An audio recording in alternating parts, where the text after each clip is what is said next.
feel like I'm in my high school biology class. Yeah, I feel like I'm dissecting a lizard. There's some under-extrusion in this, and it's basically a junky print. It just all falls apart. I don't know if you can see those little hairline cracks, but you know, I embedded magnets in here. Now I want to get my magnets out, so I gotta dissect them. Oh, I already got that one out.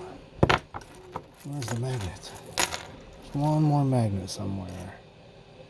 Oh, there it is. And it's under that one.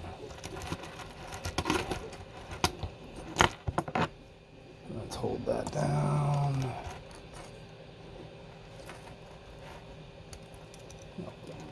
Pop it open. Oop, sorry, lost the tail.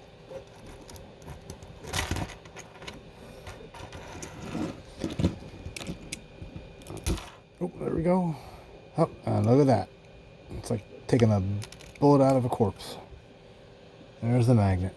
Right there. We got it. We salvaged it. All done. This